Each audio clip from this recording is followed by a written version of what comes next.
Let's continue here tonight. A woman is in a critical condition in hospital after allegedly being raped by a Bolt driver in Randburg last night. It's the latest in a number of cases involving e-hailing drivers. We're joined by the Public-Private Transport Association e-hailing services spokesperson, Vhatuka Mbelengwa. Good evening to you, Vhatuka. Thank you for your time. Look, the issue of safety when one is on board an e-hailing service vehicle is one that has been in the spotlight for a number of years now, but one doesn't get the sense that the industry has been able to really increase and improve security despite the numerous attempts that have been made. Why do you think we continue to see this happen? Well, look, as industry participants, we have been calling for increased safety measures. We believe that the technology can be built to be safe. There just isn't any willpower. There's a current going trend. There's a gentleman just last night who requested a trip. He was then kidnapped and his family had to pay ransom. He was also assaulted. So what we then realized in this, that there was a clear intention for some sort of criminal act to happen.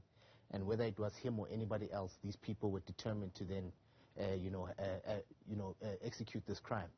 So he requested, and the driver later along the trip picked up another 3-4 gentlemen, and that's when the assault happened, and that's when the demand for ransom happened. Now, Bolt is not going to ever make itself a safer platform. They've never shown any intention or any will. We have asked government several times to regulate sector. There is a petition that has over 130,000 signatures demanding for increased vetting on the Bolt platform, but there just isn't any willpower. And we can't continue to every week be running to a hospital, to a police station, demanding and trying to find interventions and help for this family, or for different families. In this particular instance, this young man's family had to then go and loan money. So now we're trying to help raise money to help the family pay off this debt and get them some sort of medical intervention.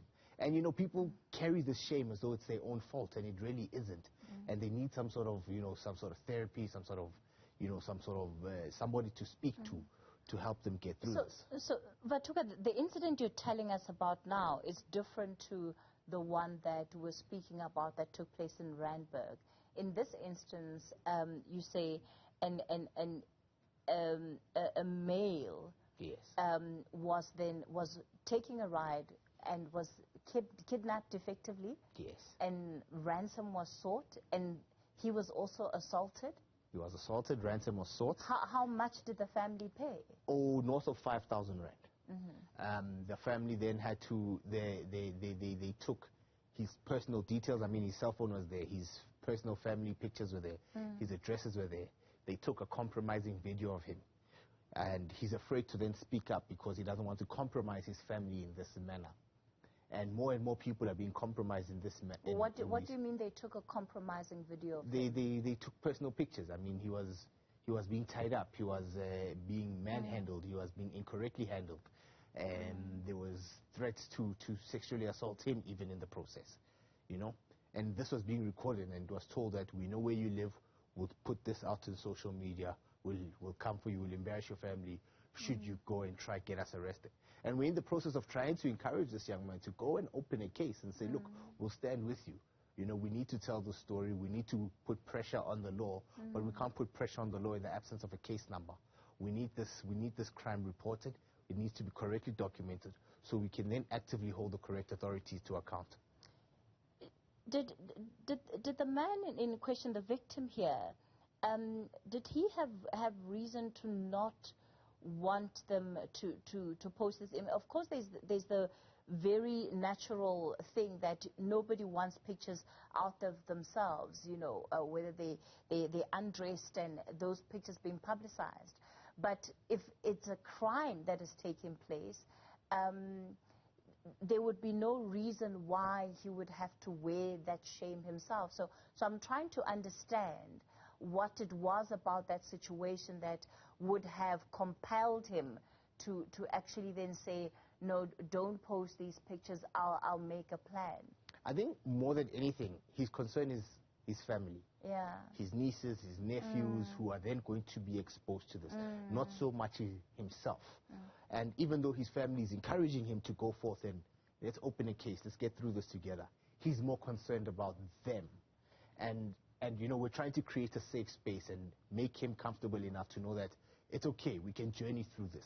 You know, it's a terrible process you need to go through, but it's also important that we conscientize society to what's happening so that we can put pressure on your ministers and our MECs to take effective action to put some sort of safety measures and control in this sector. Okay. Because we can't continue like this. Okay, I think I understand you, Vhatuka. So the threat that was made was that once they had released him and had taken this money, if he opened a case, then they would release these pictures subsequent to them having let him go. They have all his sensitive details. Okay. They know where he works. They have the home address. You know, they kept his cell phone, so his cell phone is still within their possession. In They're his cell basically phone, blackmailing him. it's an outright blackmailing that is happening here. How do we get to a place where these platforms are safer? Because ultimately, you know, as a consumer, you want to know that if you're calling an e-hailing service, that you will arrive at your destination and arrive there safely. But it seems no one is safe. Look, what we are calling for is for government to go out to outright regulation. Within a regulated framework, then, there must be proper vetting of the riders, proper vetting of the drivers. Now, in an instance like this, and this happens all the time with Bolt, a sexual assault happens, and the person who then did it, the criminal, is never found because the documents that they are submitted to Bolt are not authentic. You know, somebody will come and sign up with Bolt with the international driver's license, and then they commit a crime, they disappear, they try to verify that international driver's license. The country that it apparently comes from says this isn't an authentic document, and then the same person re-emerges within the system with a new fake document.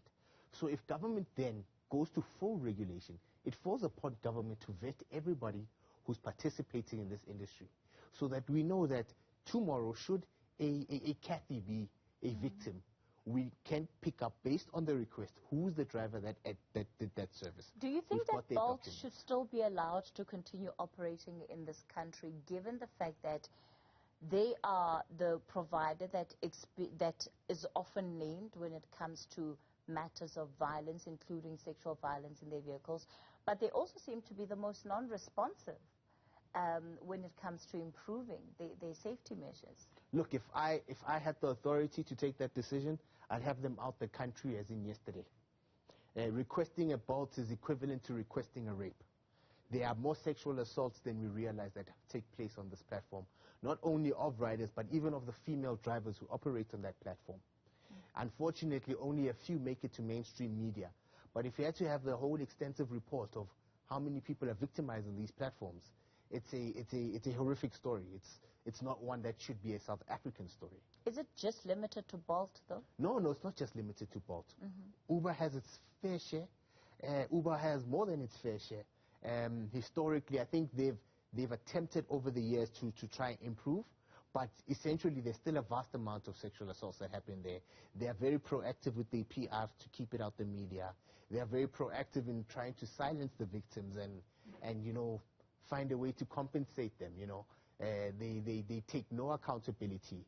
You know, there was a court case we once attended, and there was just no care for the victim in that case.